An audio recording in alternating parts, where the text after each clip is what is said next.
नमस्कार दोस्तों, मैं डॉक्टर राधेश्याम। हम पढ़ रहे हैं कीमोथेरेपी ऑफ द लेप्रोसी। उसके अंदर हमने मेन 3 जो ड्रग्स है, डेप्सोन, रिफाम्पिसिन और क्लोफाजेमिन। तो हम इन सब ड्रग्स की अलग अलग से डिस्कस करेंगे। सबसे पहले हम बात करते हैं डेप्सोन। डेप्सोन बहुत ही मैजिकल ड्रग थी। सबसे पहले जब इसकी डिस्कवरी हुई थी तो ये इसकी डिस्कवरी इंडिया के अंदर इसके 1940 के अंदर बात करें तो कॉन्क्रेन एंड मूरे ने फर्स्ट टाइम इंडिया के अंदर इसका यूज किया था। कॉन्क्रेन एंड मूरे, ये चीज ध्यान में रखिए। लेकिन डेप्सोन मेनोथेरेपी लगभग 1952 के बाद में लेप्रोसी के अंदर इसका यूज आना शुरू हो गया था। लेकिन डेप्सोन मोनोथेरेपी का हमने पहले पढ़ा था कि कुछ साइड इफेक्ट ये थे कि जो रिलैप्स रेट थी उसकी बहुत ज्यादा थी, तो हम उस वजह से एमडीटी लानी पड़ी।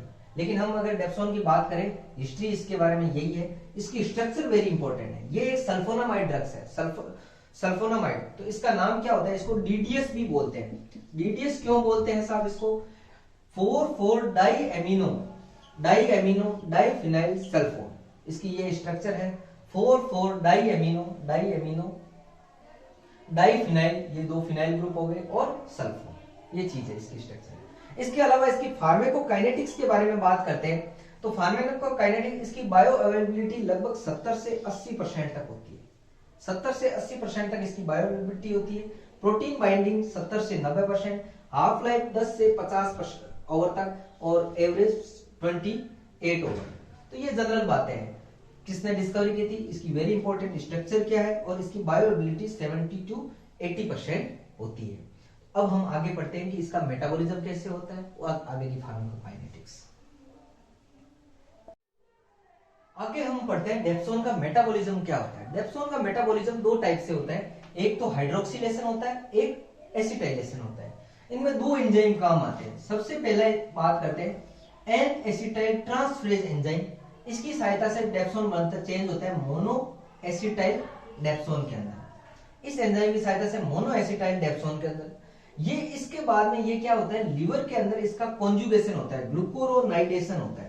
एक्चुअली होता है क्या है कि डेप्सोन होता है लिपिड सोल्यूबल, वाटर सोल्यूबल नहीं होता है। लेकिन इस मेटाबोलाइट का लिवर के अंदर कॉन्जुगेशन होने की वजह से ये वाटर सोल्यूबल कंपाउंड के अंदर चेंज हो जाता है। अब ये वाटर सोल्यूबल कंपाउंड के अंदर चेंज होने की वजह से इसमें क्या हो जाता है, रीनल इजीली इसका एक्सक्रीशन हो जाता है। ये एक सिंपल चीज है कि क्या प्रोसीजर होता है। लिपिड सोल्यूबल ग्लूकोराइनेडेशन से वाटर सोल्यूबल में चेंज होता है और रीनल एक्सक्रीशन हो जाता है। मेथड क्या है, एन एसिटाइल ट्रांसफरेज, बीच में इंटरमीडिएट मेटाबोलाइट क्या बनता है, मोनो एसिटाइल डेप्सोन। दूसरा मेथड डेप्सोन हाइड्रोक्सिलेज एंजाइम की सहायता से। डेप्सोन हाइड्रोक्सिलेज एंजाइम की सहायता से डेप्सोन किसमें चेंज होता है, डेप्सोन हाइड्रोक्सालामीन। जो डेप्सोन हाइड्रोक्सालामीन एंजाइम, ये मेटाबोलाइट होता है, बहुत ही रिएक्टिव ऑक्सीडेशन करता है, बहुत ही रिएक्टिव ऑक्सीडेंट होता है। तो अब बहुत ज्यादा ऑक्सीडेशन इसके अंदर कैपेबिलिटी होती है, तो क्या होता है कि ये एंजाइम होता है glucose 6 phosphate dehydrogenase enzyme, G6PD enzyme बोलते हैं जिसको हम। इस एंजाइम की सहायता से जो ये ऑक्सीडेटिव मेटाबोलाइट होता है उसको क्या कर देते हैं, रिड्यूस मेटाबोलाइट के अंदर चेंज कर देता है, जिसकी वजह से ऑक्सीडेशन, इसकी जो ऑक्सीडेशन कैपेसिटी है वो खत्म हो जाती है। लेकिन वेरी इंपॉर्टेंट, लेकिन क्या होता है कि जो पेशेंट के अंदर इस एंजाइम की डेफिशिएंसी हो जाए, क्या हो जाए, डेफिशिएंसी, जेनेटिक डेफिशिएंसी वगैरह हो जाए, तो क्या होता है, ये ऑक्सीडेटिव एंजाइम होता है, वो क्या करता है, ऑक्सीडेशन करता है। किसका ऑक्सीडेशन करता है, आरबीसी की मेम्ब्रेन का ऑक्सीडेशन। आरबीसी मेम्ब्रेन ऑक्सीडेशन कर देता है। आरबीसी मेम्ब्रेन का मेम्ब्रेन के अंदर ऑक्सीडेशन हो जाता है, उसकी वजह से आरबीसी लाइसिस हो जाता है। और आरबीसी का अगर लाइसिस हो जाए तो क्या हो जाता है, हीमोलाइटिक एनीमिया हो जाता है। Haemolytic anaemia very important, very very important. क्यों हम डेप्सोन देने से पहले G6PD एंजाइम का चेक करते हैं कि इसकी डेफिशिएंसी तो नहीं है, इस वजह से। अगर इस एंजाइम की डेफिशिएंसी हो गई तो ये डेप्सोन हाइड्रोक्सालामीन जो बहुत ही पोटेंट ऑक्सीडेंट है उसकी कंसंट्रेशन बढ़ जाएगी, और ये क्या करता है, आरबीसी का लाइसिस करा के हीमोलाइटिक एनीमिया करवा देता है। तो ये एक मेटाबॉलिज्म के बारे में बात होगी। आगे हम पढ़ते हैं मैकेनिज्म एक्शन डेप्सोन का क्या होता है। अब हम पढ़ रहे हैं आगे मैकेनिज्म ऑफ एक्शन क्या होता है। मैकेनिज्म एक्शन के अंदर इसमें 3-4 चीजें मैकेनिज्म है, वेरी इंपॉर्टेंट। फर्स्ट है inhibition of folate synthesis. Folate synthesis inhibition कैसे करता है, फोलेट बनता कैसे है, टायरिडीन, पायरोफॉस्फेट और पापा मिलके डाइहाइड्रोक्टेरेट बनाता है। डाइहाइड्रोक्टेरेट एंजाइम कौन सा आता है? डाइहाइड्रोक्टेरेट सिंथेज एंजाइम। अब इसके साथ में ग्लूटामेट मिल जाता है तो ये चेंज बनाता है डाइहाइड्रोफोलेट। डीएचपी मतलब डाइहाइड्रोफोलेट। अब डीएचपी के अंदर डीएचपी रिडक्टेज एंजाइम की सहायता से बनाता है टेट्राहाइड्रोफोलेट। अब टेट्राहाइड्रोफोलेट से आगे न्यूक्लिक एसिड, एमिनो एसिड, आगे ये मैकेनिज्म होती रहती है। तो ये फोलिक एसिड का जो सिंथेसिस होता है, फोलिक एसिड का सिंथेसिस होता है, उसके अंदर इनिबिशन करता है। कहां पर करता है? नंबर 1 इनिबिशन करता है डाइहाइड्रोक्टेरेट सिंथेज एंजाइम के अंदर, उसका इनिबिशन करता है। दूसरी मैकेनिज्म होती है डाइहाइड्रोफोलेट रिडक्टेज जो एंजाइम होता है उसके अंदर इनिबिशन करता है। तो फर्स्ट मैकेनिज्म हो गई फोलेट सिंथेसिस का इनिबिशन, किसके जरिए? इन दो एंजाइम को इनिबिट करने का। दूसरी वेरी इंपॉर्टेंट मैकेनिज्म, ये क्या करता है कि न्यूट्रोफिल के अंदर एक एंजाइम होता है माइलोपेरोक्सीडेज एंजाइम। ये माइलोपेरोक्सीडेज एंजाइम कैसे काम करता है, पहले उस पर बात करते हैं। होता क्या है कि ये NADPH ऑक्सीडेज एंजाइम होता है एक्टिवेटेड पॉलीमॉर्फोन्यूक्लियर ग्लूकोसाइड यानी न्यूट्रोफिल। इसके अंदर ये क्या करता है, ऑक्सीजन की सहायता से किसमें चेंज होता है? सुपर ऑक्साइड के अंदर चेंज होता है। ये सुपर ऑक्साइड डिसम्यूटेज एंजाइम की सहायता से चेंज हो जाता है हाइड्रोजन पेरोक्साइड H2O2 के अंदर।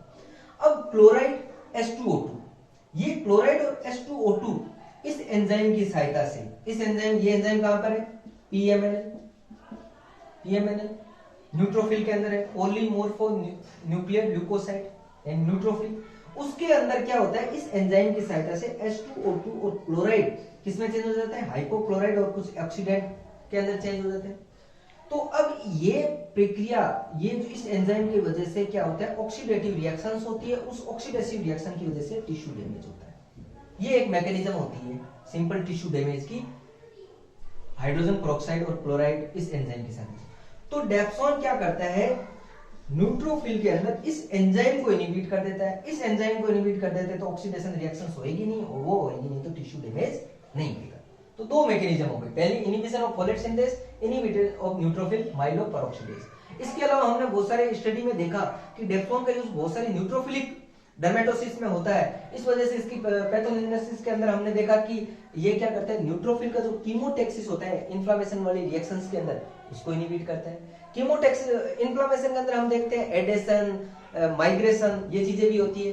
वेसल्स वॉल के अंदर न्यूट्रोफिल एडेस करता है, फिर वो माइग्रेट करता है, ये चीजें भी, इसको भी डेप्सोन इनिबिट करता है। तो डेप्सोन, इस वजह से डेप्सोन के बहुत सारे यूज क्यों है, क्योंकि इसके मल्टीपल मैकेनिज्म है। फोलेट का इनिबिशन, माइलोपेरोक्सीडेज एंजाइम की सहायता से होने वाले ऑक्सीडेशन का इनिबिशन, इसके अलावा इन्फ्लेमेशन की प्रोसेस के अंदर कीमोटैक्सिस और इसके अलावा migration, adhesion of the neutrophils, उसका इनिबिशन करता है। ठीक है, अब हम आगे इसके डेप्सोन के इंडिकेशन क्या होते हैं वो पढ़ते हैं।